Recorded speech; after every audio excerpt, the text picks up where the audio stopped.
April 28th, 2017 is the day Mario Kart died.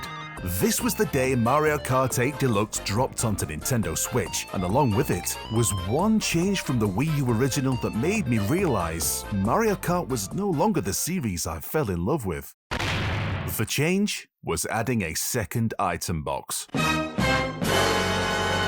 Now, this isn't the first time a Mario Kart game has had 2 item slots. Double Dash did this over 20 years ago. It's not the change itself, but what the change signaled to me as a player.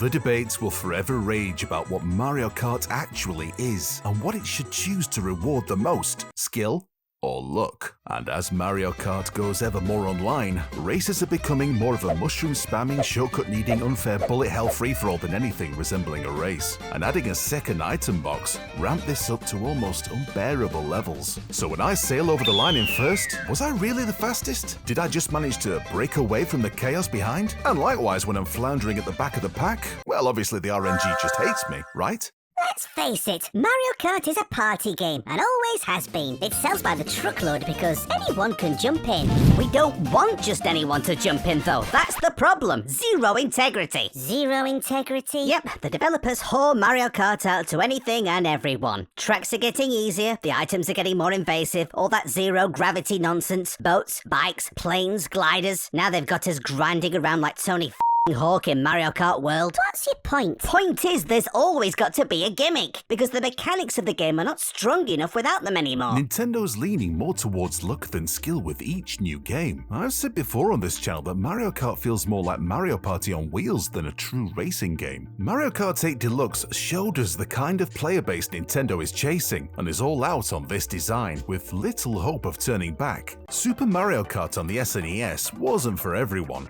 Its gameplay had real nuance, demanding proper racecraft to even stand a chance of winning. With only 1 item per lap, good tactics were rewarded, making items precious and the game truly shine. And even though it's an extreme example, I find myself longing for this type of Mario Kart experience again. I agree. Item management hasn't been necessary for years. Now every corner is a barrage of item boxes and everything's louder than everything else. Oh, you're missing the point. Mario Kart brings people together. Why would you want to exclude anyone with a skill gate? It's not meant to be Forza Horizon, you know. It's about having a good time by any means necessary. But where do you draw the line? Do you want your dog to be able to play it too? Why don't they just make tracks a straight path if it's all about accessibility? Oh wait, they just did. And anyway, if it's all luck, why do the best players always win then? Because the best players are at the front of the bell curve where the difference they can make is amplified. They literally outrun luck. Well, if you can outrun luck, how can it be a luck-based game?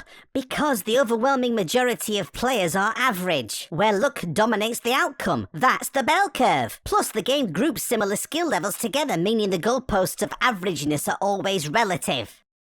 Have you been drinking? I've had a couple. Mario Kart as a product sold to consumers is not dead. Obviously, it's never been more popular. And for all the competition trying to snatch its crown, it's still like a genre all to itself. But maybe there's a gap in the market for those of us who'd like a more skill-orientated kart-based game that, like Mario Kart, doesn't take itself too seriously. There's got to be a middle ground, and well, I think Nintendo has solved this problem already. I feel Super Smash Bros. Does a better job at being a fighting game than modern Mario Kart does at being a racing game. For all the craziness in Smash, at its heart, it's still a fighter. Turn off all the items in Smash and it still absolutely works. Sure, you can turn the items off in Mario Kart in a tournament, but something's missing. The driving mechanics no longer stand up on their own. I, for one, would love to see more of a focus on traditional racing. Make Mario Kart just a little bit harder to keep speed in the corners. Make acceleration slower to punish mistakes. More corners, tighter corners, and make items rarer and more tactical. I've got it! Well, if you've got it, I've got it now. Haven't you got a cream or something? Don't mean I've got a disease, I mean an answer to the problem. What about Super Mario Kart 99?